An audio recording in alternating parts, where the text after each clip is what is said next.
Dead Time Chronicles, The Frozen Shadows, Book 1, Chapter 1. Read by the author, Jason Wilcox. Activating the field in 5, Robert said through Caden's earpiece. 4. The glass sphere around him shimmered, curved walls laced with hair-thin gold filaments that brightened in sequence like a fuse racing around a bomb. 3. Beyond the glass, the control team leaned toward the monitors. Robert stood behind them, focused entirely on Caden. 2. Caden swallowed. Dead time had always been a theory. A field that stopped a pocket of time that sent plants, mice, an orange that came back with a bloom of mold along its peel. 6 trials, most survived. He was the first human. 1. A corona crawled over the sphere. The world lurched. Not a stop, a sideways tear, clean and merciless. Air, light, and the shape of Caden's own body yanked out of place. Reassembled somewhere else. Cold burned his lungs. The lab vanished. Stone bit his palms.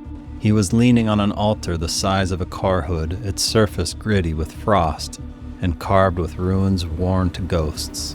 The air smelled of old dust and rain. This wasn't what was meant to happen. Time was supposed to stop, not split and drag him through its own rupture. Whispers slid through the stillness, not quite sound, more like the prickle of a word forming in the back of his skull. Mauldrin. The name landed hard, like a forgotten bruise. Before he could breathe twice, the same force caught his ribs and jerked. The altar, the room, the cold, gone. A battlefield opened around him, the size of a city, and time had been taken by the throat. Men mid-shout with no sound. Banners stalled mid-flutter. Sparks frozen halfway between blade and armor.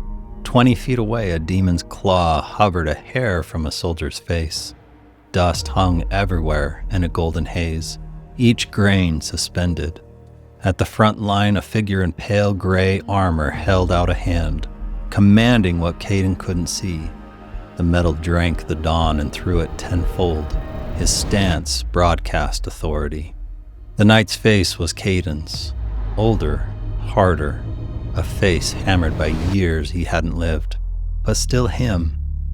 Behind that figure, not far and somehow vastly wrong, a presence rose like a column of heat, edges shifting, unformed, a shadow that bent the world's seams. It watched the destruction the way a mathematician watches a chalkboard. Caden took a step toward the armored version of himself. Curiosity, a hook under his sternum. The shadowed figure turned its head. An unseen force rolled off of it, slamming into Caden like a radiation wave.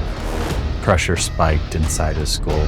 A hiss bloomed behind his eyes, swelling until the world blurred. "Leave me be," the thing rasped. Lifting a hand, its voice vibrated straight through bone.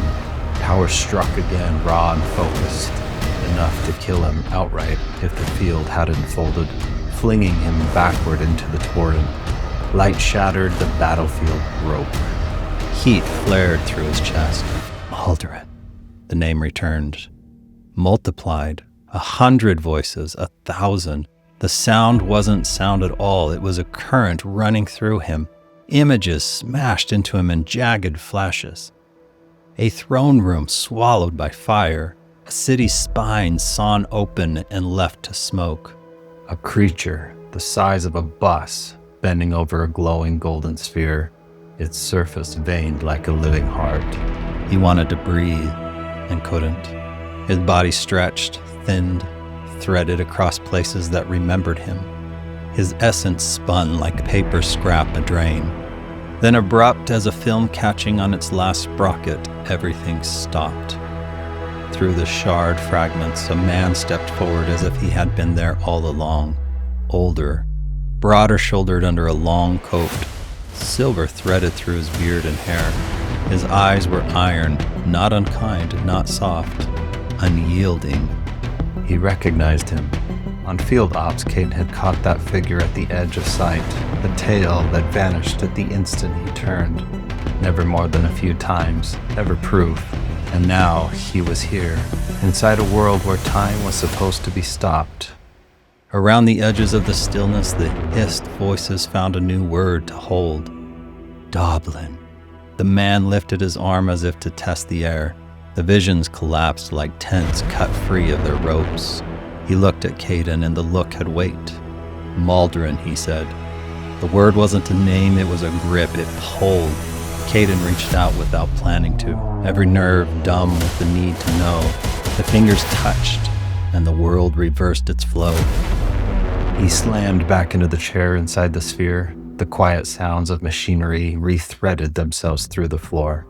Air rushed back into him, too sudden to feel real. A prickling shiver crawled over his skin. The air was still charged around him.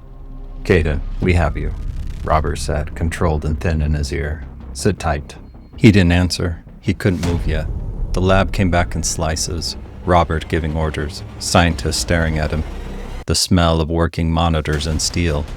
They would ask him in 30 seconds, "What did you see?" The right answer was the one that wouldn't get the project shut down. The true answer was a mess of altars and armies and a man with a silver beard whose name had already fitted itself to Caden's mouth. The door slid open. His team from the SDS agency, Science, Defense, and Solutions, poured in with relief and a dozen questions ready to launch. Caden still trying to feel solid again before he had to speak. Had it been real? He wasn't sure. The shadowed figure that had nearly killed him wouldn't leave his mind. Had that presence pulled him into the impossible moment? Was it even a moment in time? Or was it his brain breaking against dead time? If something lived in there, waiting, he couldn't put anyone else in front of it. The thought of going back terrified him, but he already knew he had to.